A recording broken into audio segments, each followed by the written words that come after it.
Afternoon po. And pwede ba natin palakpakan si Lord for that message na napanood natin or yung mga na-testify ng ating mga campus missionaries. So in short, alam niyo na po yung mga buhay namin doon. Ayan. So instant 2-minute miracle. Ayan. So sa mga hindi pa po nakakakilala sa akin, my name is Ralph. Ay, bakit ganun? May fans club. Ayan. So my name is Ralph. I'm one of the campus ministry interns dito po sa Every Nation Campus, May Kawayan. And the reason why I'm here is because it's actually the last week ng ating campus series. Oh, nalungkot. Ayan. Pero we believe that our movement is multi-generational. Kaya yun nga po sabi ni Pastor, hindi lang tayo merong usual na series for Sunday, pero meron tayong missions, meron tayong campus. Because that's what our movement believes in. And sino po dito, quick survey lang po, naabutan nyo po yung week 1 ng Jeremiah, yung series natin na The Future is Now. Taas nga po yung kamay. If naka-attend po kayo nung first week. Ayan, last week pala. Ayan, and ang nag-preach po ay si Coach Rosie, and thank you, Coach Rosie, for preaching the word last week. And today naman po, we're going to be looking at a certain story in the Bible kung saan kind of similar din sila nung situation ni Jeremiah. Diba? But more of that later, ayokong pangunahan sarili ko. So as we start po, may gusto lang po akong ipakilala. Ayan. So ang name po niya is si Ma'am Maria. She is a public school teacher po in the Philippines. Ayan. So ang story po niya is, lumaki po siya sa church. So na one-to-one po siya, na victory weekend po siya, part po siya ng victory group and everything. Pinalaki po talaga siya in a Christian family. And siya po ay naging teacher in a public school. And nung nag-start na po siya mag-work, nagulat siya kasi her co-workers are doing all these quote-unquote acceptable norms ng mundo. For example, cheating sa evaluations, tumatanggap ng bribes from students para taasan yung grade. And na-shock siya kasi what's this culture shock malala talaga. And what she did, hindi siya nag-conform to what they're doing. So she stood firm on her faith, on her belief in Christ. And because of her dedication and integrity in her faith, ano nangyari? Iniiwasan siya ng colleagues niya, nilalayuan siya ng mga students, binabash siya, sinishame siya, just based on the fact that she's a Christian and that she's standing on her faith. But because of her integrity and faith, some people even started to know and have a relationship with Christ. What am I saying here? Ano pong gusto kong i-share? Are we living out our set-apart lives as Christians? Or tayo po ba yung quote-unquote Kristiyano pero nagko-conform to the worldly standards? Tayo po ba yung Christian daw pero todo naman ng waldas ng pera at hindi ino-honor si Lord through their finances? Tayo ba yung Christian that engages in premarital sex? When we see the generation now, grabe talaga. Hindi mo ma-imagine kung paano tayo napunta sa point na to. Are we those Christians who just say yes to everything the world has to offer? And today po, we're going to be looking at a certain story in the Bible. Pero bago po tayo mag-dive deep, ang pag-uusapan po natin ngayon is yung providence ni Lord. And when I say providence, it says here, His sovereign and purposeful, take note of purposeful involvement in the world, providing, protecting, and guiding, ano daw po, all things according to His will. Pag sinasabi po nating providence, ito po yun, sovereign and purposeful. May point yung pagiging provident ni Lord sa atin. And everything of this is according to His will. Tayo po tayo, let's open our Bibles to Esther chapter 4, verse 13 to 17. And as we read po, I just want to emphasize this. Ito pong lugar na to is not just a stage. And ito pong part ng preaching na to is not just a tradition, pero we're actually in an altar of worship to God. So, as I call on one of our student leaders, Army, to read the scripture. Yan. Everyone, let's turn our Bible in um, Esther chapter 4, verse 13 to 17. You will find this in page 234. If nandyan na po kayo, say Esther. Okay.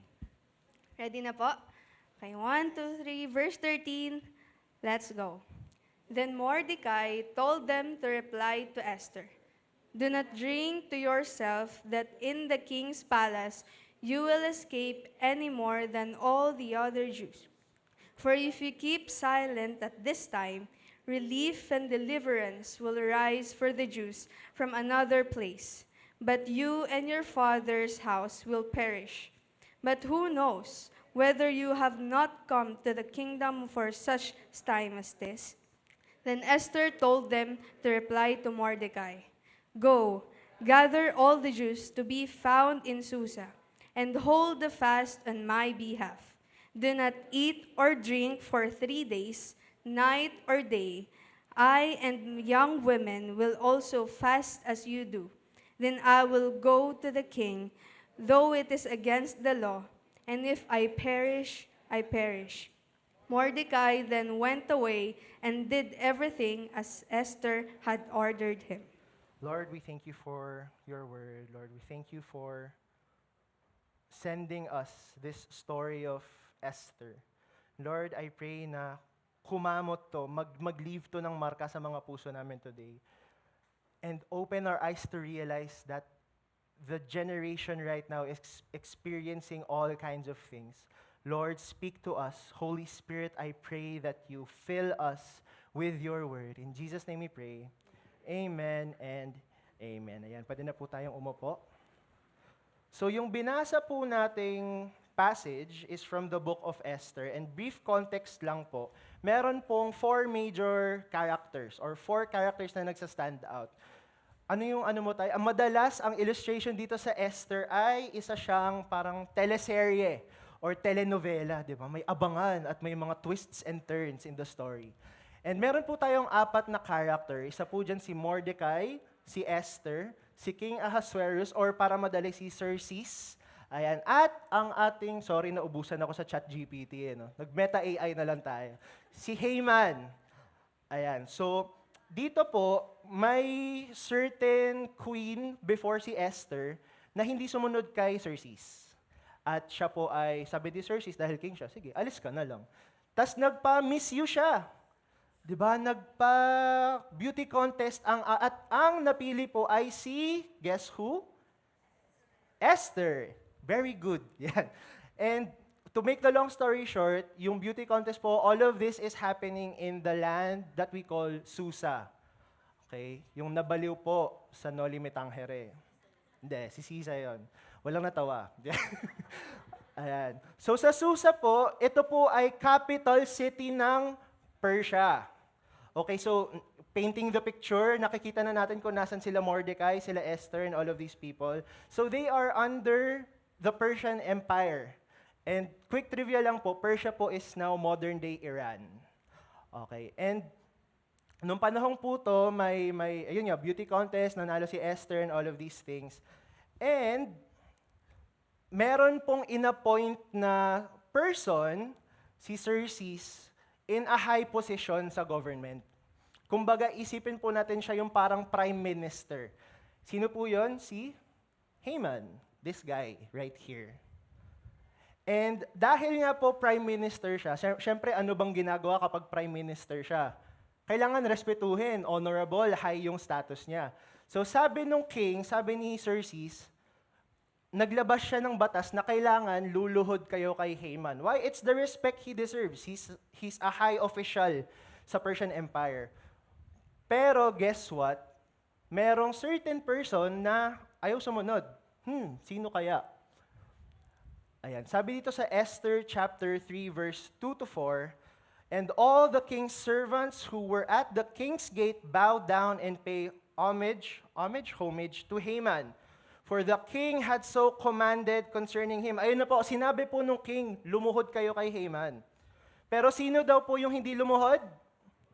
Mordecai. And probably you're wondering, bakit?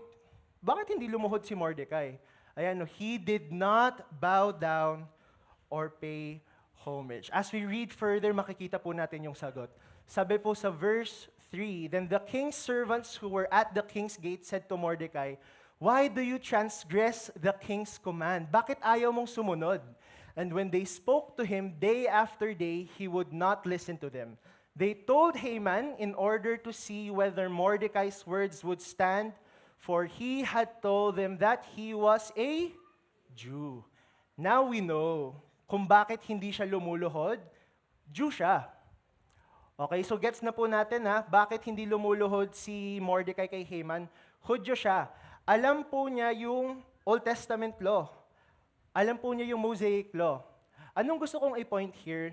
God's providence empowers us from compromising. Pag binasa niyo po yung chapter 3 verse 4, may sinabi po doon, yung officials daw po nung king spoke to him day after day. Araw-araw sinasabihan ng mga katrabaho niya, Mordecai, bakit hindi ka lumuluhod? Mordecai, bakit ayaw mong sumunod? Bakit ang kulit-kulit mo? Sabi na nga nung hari na kailangan mong lumuhod kay Haman. Pero anong sabi niya? Hindi siya nakinig. They told Haman in order to see whether Mordecai's words would stand. Ang sinasabi ni Mordecai, day after day din po, no. I will not bow down to Haman. Why? Kasi isa lang naman yung sinasamba ko. Isa lang naman yung luluhuran ko talaga. That's God. Alam po niya yung sa Ten Commandments in Exodus chapter 20 verse 5, You shall not bow down to them or serve them. Naiintindihan po to ni Haman. He understands that this is the God that he serves and follows.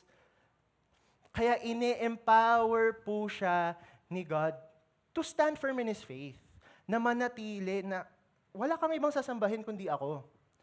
And in our time po today, nakakalungkot, but it's very easy to conform. Pag sinabi ko pong conform, to go with the flow, diba? To participate, not in the mission of God, pero to participate in worldly desires. Madalas po tayo kapag may desire to feed the flesh, go, yes. Inaya ka ng classmate mo mag-cutting, sige, tara. Inaya kang mag-party ng office mate mo, sorry. Diba? Ang dami-daming temptation ng mundo that also happens to us day after day. And what do? Unfortunately, we go with the flow. So yung question ko nga po kanina, nabubuhay ba tayo as a set-apart Christian or tayo yung go with the flow lang? Kasi tignan niyo po si Mordecai, he did not conform. Hindi siya nagpasakop, hindi siya nagpalamon dun sa offers ng mundo. Kasi alam niya na ine-empower siya ni Lord. Alam niya na yung Diyos na sinasamba niya, yung Diyos na nagligtas, yung Diyos ni Abraham, ni Isaac, ni Joseph, yung forefathers niya, umabot hanggang sa kanya. Yung mga kwento ng mga nangyari sa Israelites reached him. Kaya he understands na hindi ako magko-conform. So what do we need to do? Let's grow in maturity. Let's grow in maturity and understanding of our faith and trust in God. We need to understand na si Lord lang talaga. Period. Kaya nga 'di ba ang sinasabi ng 40th anniversary, Jesus, period. Nothing else. Kaya if the world is telling you na ang KJ mo naman dahil hindi ka nakikisama sa amin, okay lang. Hindi naman sila yung sinasamba mo si Lord. They are not the ones you worship and follow. You worship the God that has divine providence and complete control over everything. Yun po yung sinasamba natin. Kaya let's remember Mordecai for this. Na grabe naman, araw-araw kang tinitempt. Parang ano yan mag-o-open na ako. No? Araw-araw po yan nakape. Diba? Hindi ka pa nagkakape today. Magkape ka na. Anong gagawin mo? Magko-conform ka. Diba? Sige na nga, isa lang naman.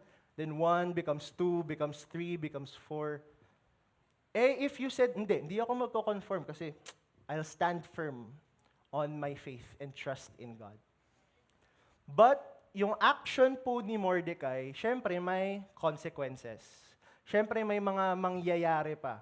Because of what Mordecai did, because of his integrity and devotion to God, may certain person na hindi nagustuhan yon. Sino kaya? Haman. Sabi po sa Esther chapter 3 verse 5 to 6, when Haman saw that Mordecai did not bow down or pay him homage, Haman was filled with, ano daw po? Fury. Nagalit ang lolo mo. But he disdained to lay hands on Mordecai alone. Sabi ni Coach Bench kanina, ang motto daw po ni Haman the more the merrier. Bakit? So as they made known to him, the people of Mordecai, Haman sought to destroy, sino daw po? All the Jews. Nesty? Hindi. Lahat daw po ng Hudyo gustong ipapatay ni Haman. Hindi siya nasatisfy kay Mordecai lang. Gusto niya lahat kasi probably he has this thinking na, ang mga Hudyo pala ay hindi nagpe-pay homage sa akin, edi patayin lahat yan. Church, first century Holocaust. So now we understand the problem, the terror that the Jews are facing. Papapatay sila. Akala natin si Hitler na agad yung unang nagpauso. Hindi. Haman. Siya nagsimula na lahat ng to. Okay, so we understand now that Haman wants to kill not just Mordecai, but his people. And let's see, ano ba yung reaction ni Mordecai? Sabi po doon, when Mordecai learned all that had been done, Mordecai tore his clothes and put on sackcloth and ashes and went out into the midst of the city. And he cried out with a loud and bitter cry.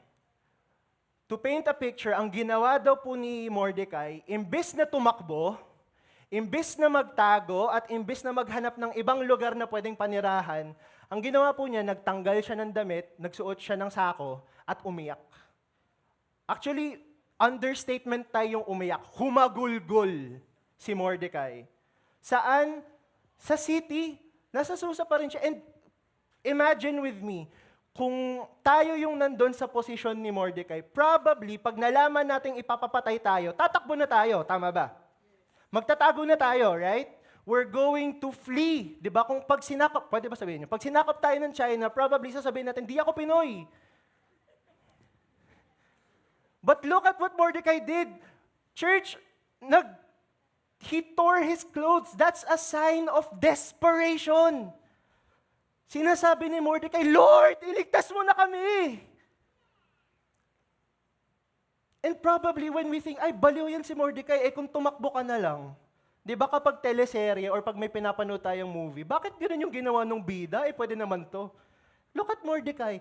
Look how he is so devoted to God na alam niya na si Lord lang yung tanging paraan para maligtas sila. And alam niyo po, hindi lang si Mordecai, but verse 3, and in every province wherever the king's command and his decree reached, there was great mourning among the Jews. Lahat sila nagluksa. Lahat sila lumapit kay Lord. They did not take matters into their own hands na, okay, papapatay kami, ira-rationalize ko na, mag-e-empake na ako, magbubook na ako ng Airbnb, lilipat na ako ng ibang lugar. No! And ang nakakatuwa, church, nag-fast pa sila. At yung fasting nila, umiiyak sila. Hindi dahil gutom, pero dahil alam nila yung mangyayari sa kanila. Look at Mordecai. Wow! Ready pa ba? G pa ba kayo? Verse 1 pa lang po tayo. Grabe yung faith niya. Na despite thinking logically, despite taking things into his own hands, he chose to repent and act in desperation for divine intervention ni Lord. Lumalapit siya sa Diyos. And yung pag-iyak po niya, yung pagluksa po niya at yung mga Hudyo, umabot po kay Esther. Again, ano po yung posisyon ni Esther? Queen. Sabi po dun sa Esther 4 verse 4, when Esther's young women and her eunuchs came and told her, the queen was deeply distressed. She sent garments to clothe Mordecai so that he might take off his sackcloth, but he would not accept them. Bakit kaya? Kasi po, like I said, yung pag-tear nila ng clothes and pagsuot ng sackcloth is a sign of desperation. Si Esther, she's trying to appease Mordecai, na parang tama na yan. Huwag ka nang umiyak dyan, suotin mo na to. But what did Mordecai do? Hindi niya tinanggap. Bakit? Kasi alam niya na may pwedeng gawin si Esther. Yung reyna na yung lumapit eh. Yung queen na yung nagsabi, itigil mo na yung pag-iyak mo. Anong sinabi ni Mordecai kay Esther? Mordecai also gave him, ito yung servant ni Esther, a copy of the written decree issued in Susa for their destruction, that he might show it to Esther and explain it to her and command her to go to the king to beg his favor and plead with him on behalf of her people. Sinasabi po dito ni Mordecai, Esther, reyna ka. You have a position in the kingdom. Kumbaga, ikaw na yung second level bago mag-king. Pumunta ka naman sa kanya. Pinapakiusapan kita, Esther, gumalaw ka, take action. Pero, anong pinili ni Esther? Sabi niya sa verse 11, all the king's servants and the people of the king's provinces know that if any man or woman goes to the king inside the inner court without being called, there is but one law, to be put to death. Sinasabi po dito ni Esther na, Mordecai, anong sinasabi mong pumunta ako doon sa king? Alam mo nga na pwede akong ipapatay. If I go to the king without being called, I'll die. And hindi lang yun, sabi pa niya, as for me, I have not been called to come into the king these 30 days. Mordecai, 1 buwan na akong hindi tinatawag ng hari. Ano kabaliwan yung sinasabi mong pumunta ako sa kanya at makiusap na iligtas kayo? Kayo muna. Yan. Iligtas kayo. Ipapapatay ako. At alam mo yan, you know the Persian law, you know the custom. But what do I want to say here? God's providence allows us to stand for God and others. Sinabi po nila to kay Mordecai. Sinabi po nila yung response ni Esther sa kanya. Sabi dun sa verse 12, and they told Mordecai what Esther had said. So imagine this is a conversation between Mordecai and Esther. Okay, so sabi ni Mordecai, pumunta ka dun sa king, makiusap ka na iligtas yung mga Hudyo. Sabi naman ni Esther, hindi nga pwede, ipapapatay ako. And look at what Mordecai said. Mordecai told them to reply to Esther, do not think to yourself that in the king's palace, you will escape any more than all the other Jews. Sabi po ni Mordecai, anong sinasabi mo na hindi ka pupunta? Hindi porket reyna ka, ikaw lang ang maliligtas. Sabi pa po, grabe talaga yung faith ni Mordecai. Sabi sa verse 14, for if you keep silent at this time, kahit wala kang gawin ngayon, relief and deliverance will rise for the Jews from another place. Kahit hindi ka pumunta sa hari ngayon, may gagamitin si Lord para iligtas kami. And that's what I want to urge you, church. Mordecai is tama ba yung word na confronting? Confronting Esther na anong sinasabi mong hindi ka pupunta? Huwag mong isipin na porket reyna ka, iligtas ka na. At kahit na hindi ka pumunta sa hari, liligtas pa rin kami. Church, let's have that Mordecai-like faith. Na kahit anong mangyari sa buhay natin, pagtitiwala ka pa rin kay Lord. Sabi pa nga, tinreten pa nga niya si Esther, ang kulit talaga ni Mordecai dito. Sabi niya, deliverance will rise for the Jews from another place, but you and your father's house will perish. Wala kang gagawin, okay, mamamatay ka. Simple as that. Kami, liligtas kami ng Diyos. Pero ikaw, dahil hindi ka sumunod dun sa utos ko, dun sa plea ko, sa pakiusap ko, mamatay ka. Pero bakit? Anong meron kay Esther? Bakit lumalapit si Mordecai kay Esther? Ito na yung anong climax sa story. Sinabihan pa po nga ni Mordecai si Esther, "Who knows whether you have not come to the kingdom for such a time as this?" Hindi lang niya kinonfront si Esther, pero parang, tama ba yung word na guilt trip? Sinabi niya na, malay mo, kaya ka nandyan sa posisyon mo bilang reyna for such a time as this, para sa ganitong panahon. And church, sa atin po, sa buhay po natin ngayon, maybe we're wondering, bakit mo ba ako nilagay dito, Lord? Bakit mo ba ako pinadala sa company na to, sa school na to? Bakit ako yung vice president ng classroom namin? Bakit ako pinromote, Lord? Maybe for such a time as this, na sinasabi ni Lord, kaya ka nandyan, kasi may kailangan yung people there. May ipapagawa ako sa'yo. Si Coach Rosie po yung nag-preach last week, and I was really, my eyes were opened nung sinabi niya to. Sabi po ni Coach Rosie, the problem today is not just that the world is dying, it's that the church is unmoved. Church, hindi ba tayo nalulungkot dito? Ang daming nangyayari sa generation natin ngayon, ang daming nangyayari sa mundo, pero wala tayong pakialam. Si Esther po, kaya din po niya sinabi yung ipapapatay ako, reluctant po siya. Kasi queen siya, nasa palasyo siya, she's comfortable there. Sinusubuan siya ng ubas, pinapaypayan siya ng palm tree. Komportable ang buhay. So bakit ba ako pupunta dyan? Problema niyo na yung mga Hudyo. The problem is that it's not just that the world we live in is dying, it's that we don't care. Mas na-offend pa tayo by discomfort. Ayokong mag-start ng VG, masasayang yung time ko. Ayokong i-give up yung relationship ko with my girlfriend, boyfriend kasi bababa yung status ko sa classroom ayokong ma-miss out yung Christmas party ng office namin kasi pag nag-inuman sila, then mataas yung status ko sa kanila. Instead of being offended by sin and dishonoring God, we are more offended by being uncomfortable. Mas pinipili po nating magkasala para lang komportable tayo. And that's the reality. Yun po yung nakakalungkot. Church, today's generation, the Philippines daw po has the highest cases of HIV. And most, if not 40%, I think, yung huli kong nabasa, are students. And what's the church doing?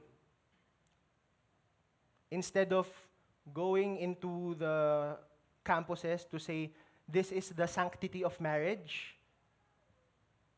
anong ginagawa natin? We're unmoved. Bakit? Komportable tayo dito may LED, may aircon, may lights, may sound system.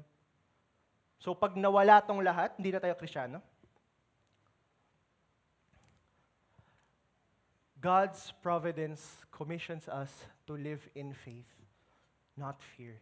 Pag naintindihan po natin na gumagalaw pa rin ang Diyos sa panahon ngayon, we can live in faith. Hindi mo kailangang matakot. You can step out of your palace of comfort and go and share your faith to others. Sabi po sa Esther 4:16-17, ito na po yung response ni Esther. I love this part. Sabi sa verse 16, "Go gather all the Jews to be found in Susa and hold a fast on my behalf." Mag-fasting daw po tayo, July 2, 3, 4. Ay, na-promote. Mag-fasting kayo, sakto 3 days daw, sakto July 2, 3, 4 niya. "Hold a fast on my behalf and do not eat or drink for 3 days, night or day. Hindi lang kayo, but I and my young women will also fast as you do. Then I will go to the king." Lalapit na ako. Why? Because Mordecai shared his devotion and faith in God. Hindi lang po yung pag-iyak ni Mordecai yung umabot kay Esther, pati po yung devotion niya kay Lord. My question is, us, sinong older generation? Mga 20 years old and above. Taas nga po kamay. Sige, higher. You're all Mordecais to some Esthers. You're all Mordecais to the next generation. The question is, are you going to take part in sharing your faith to them? Sino naman po yung mga Esther, mga Generation Z? Ako, Gen Z pala ako, no? Esther pala ako. Mga 20 years old and below, taas po kamay. Sige, higher. You're all Esthers to the Mordecais. Makinig kayo sa kanila. They are sharing their faith to you, their belief to you, their understanding of God to you. But the problem is, we're not listening just like Esther. Alam niyo po, share ko lang very quick. Sorry Ate Rosie na on the spot kita. Nung L113 po namin, meron po kaming topic or session about discipleship. And si Coach Rosie po yung nagturo nung topic na yun. And may pinagawa po siya, share your 2-minute miracle. In short, what was your life before Christ, when you met Him, and when you're in Christ. Alam niyo po, dun po sa batch namin, 2 lang po ang estudyante. 2 lang po ang Gen Z. 3, kabilang ako. And ako po, usually, immediately, ang hahanapin ko po yung mga estudyante kasi yun yung mga ka-vibes ko eh. Ka-vibes namin ni Pastor Ray. Oh. Pero, wala. Wala akong na-meet na students, wala akong nakasama, yung mga friends ko. Alam niyo po kung kanino ako napunta? Nagpa-activity po kasi si Coach Rosie. Share mo naman sa 3 tao yung 2-minute miracle mo. Alam niyo po kung kanino ako napunta? Sa mga elite, sa seniors. Natatandaan ko po to si Tita Marilyn Talusig, Tito Bernie Del Rosario, and Tito Johnny Taipa. Sa kanila po ako napunta. Sa kanila po ako nag-share ng 2-minute miracle. But at the same time, sila din nag-share sa akin. And grabe ang wisdom ng elites, ng older generation. Alam niyo po, after that, sobrang empowered. Knowing that they went through all of these things in their life, and yet they're sharing that to you so that you can gain knowledge and have the same faith as them. Wow! Hindi po ba kayo natutuwa that our movement is multi-generational? Pwede bang palakpakan natin si Lord for that? Kaya nga po lagi nakakatuwa kapag may kausap kang elites or seniors. Kasi grabe talaga yung wisdom na makikita mo kung paano gumalaw si Lord sa buhay nila. But the sad thing is the current generation is not listening. So the Esthers kanina, please listen to the Mordecais. They are empowering you to share your faith to your classmates, to your friends, to your community. And alam niyo po, ito yung pinaka-favorite part ko sa sinabi ni Esther. Di ba sabi niya, pupunta na daw siya sa king, though there's risk of death. Sabi niya, I will go to the king, though it is against the law. Kahit pwede akong ipapatay, if I perish, I perish. Patay na kung patay. See how God empowers us to step out of our palaces of comfort, to share the gospel to the next generation, to share the word to your friends, to your co-workers, to your family. Let's have this kind of faith na, Lord, sige, kahit hindi ako komportable, kahit alam kong mahihirapan ako, patay na akong patay kasi alam ko mag-work ka naman eh. Alam ko may providence ka naman eh. Na kahit may risk of death, may risk of discomfort, in control pa rin si Lord. May providence pa rin siya. Binabantayan niya tayo. Sinasamahan niya tayo. If I perish, I perish. And the best example of this, none other than Jesus Christ. Church, if there is someone na pwedeng hindi na lumabas sa comfort zone nila, si Jesus yun. Church, He's with the Father. Masaya sila sa langit. They're having fellowship, yung Trinity, Holy Spirit, Jesus, and the Father. Magkakasama sila doon. But He still chose to come down, magkatawang tao, para iligtas ka. Alam niyo po, may sinabi po si R.C. Sproul.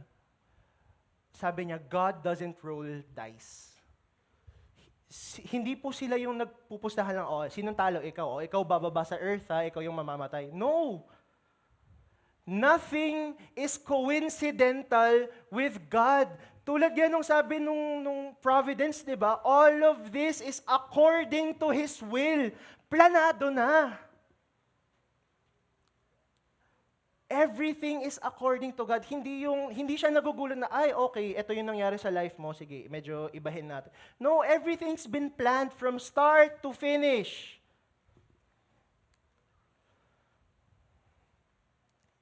And that's exactly what Jesus did on the cross. Alam naman niya na mamamatay siya.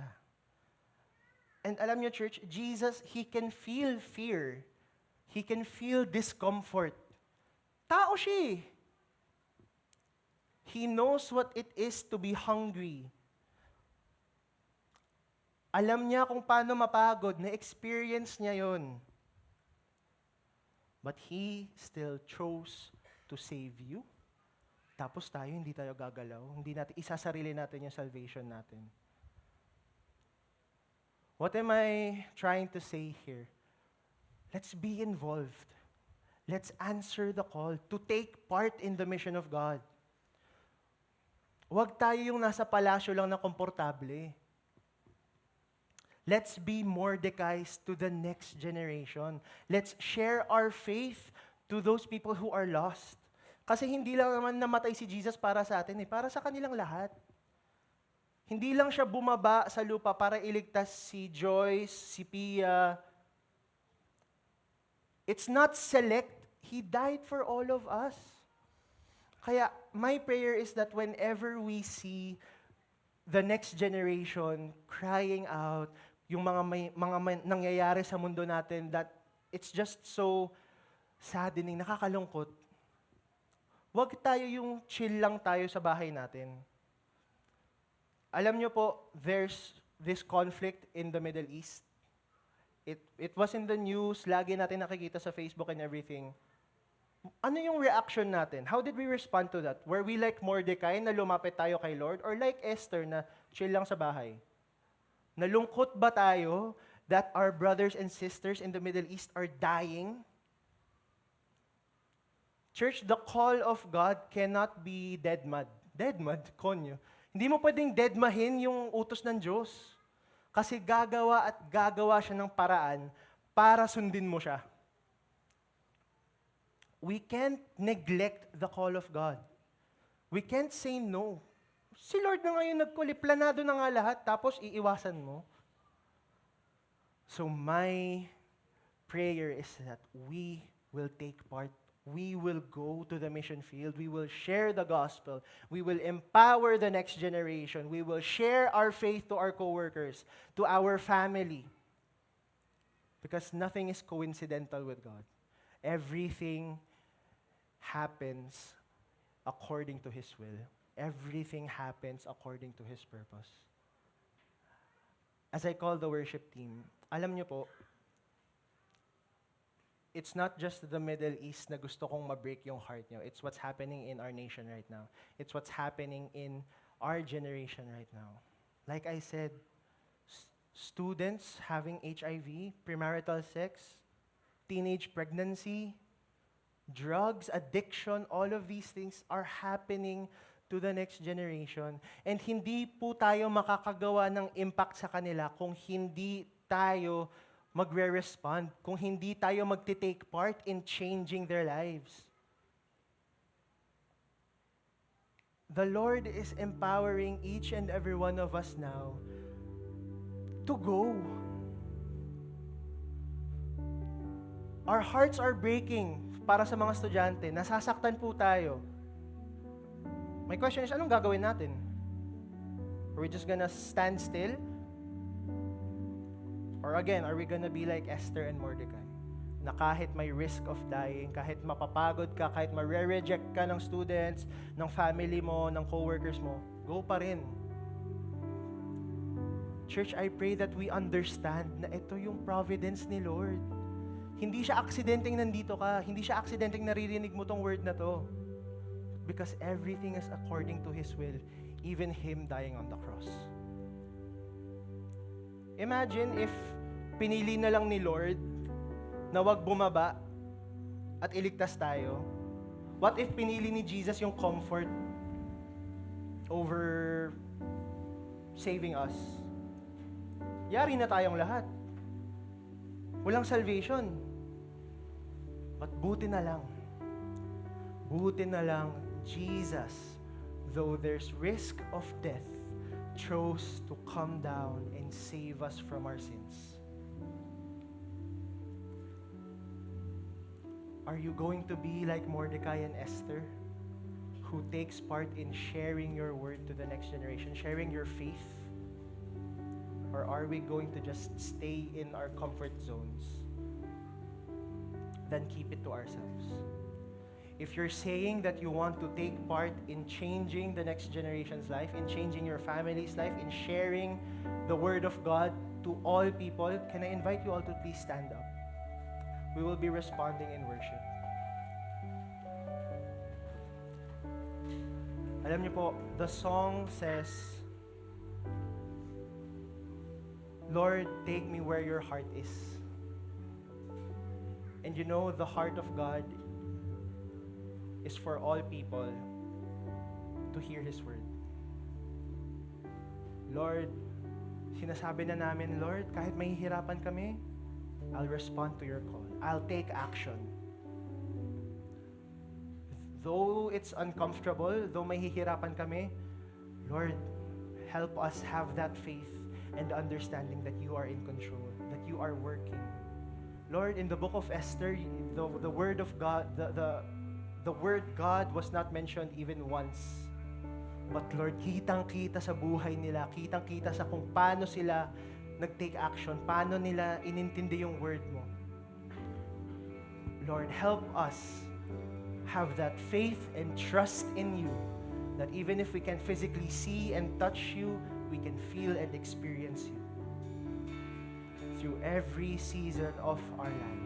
Lord, help us step out of our comfort zone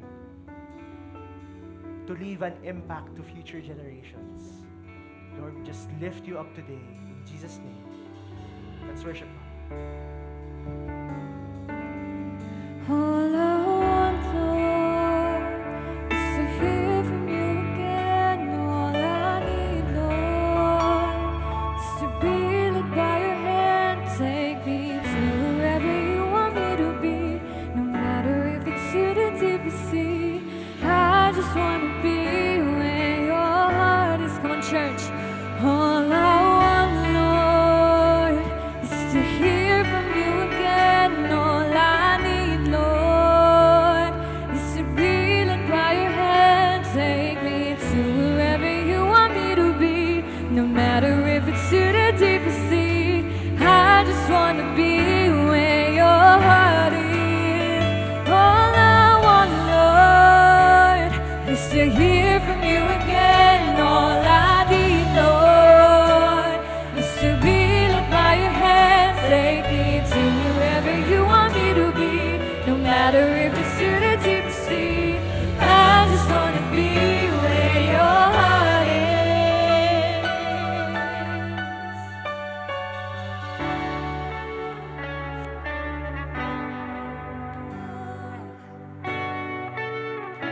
Set our hearts on you. Set our eyes on you, Jesus.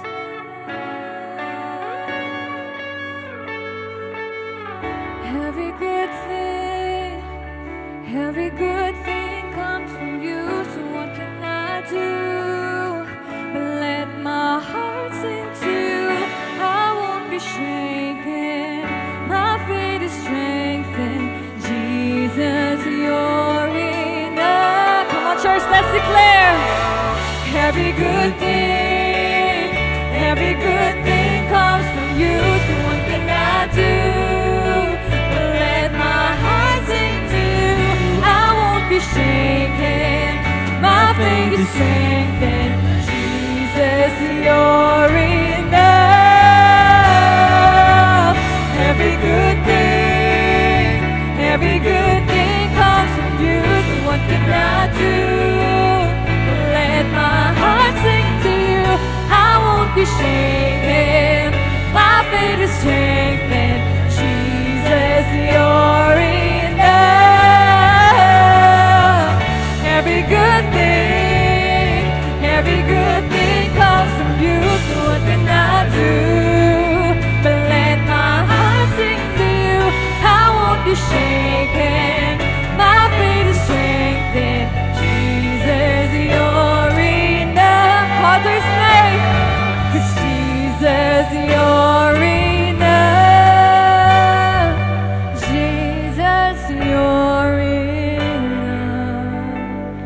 church all together, let's sing. All I want, Lord, is to hear from you again. Is to be in my hand, take me to wherever you want me to be. No matter if it's to the deep sea, I just wanna be. One last time, church, let's sing. All I want, Lord, is to hear from you. Is to be in my hand, take me to wherever you want me to be. No matter if it's to the deepest sea, I just wanna be where your heart is. Let this be our prayer. I just wanna be where your heart is. I just wanna be where your heart is.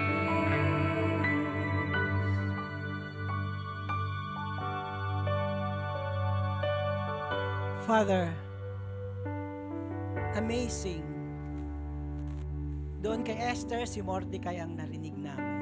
But this afternoon, Lord, ang narinig namin yung bata. Lord, in your divine providence, you will use everyone for your purpose and for your will.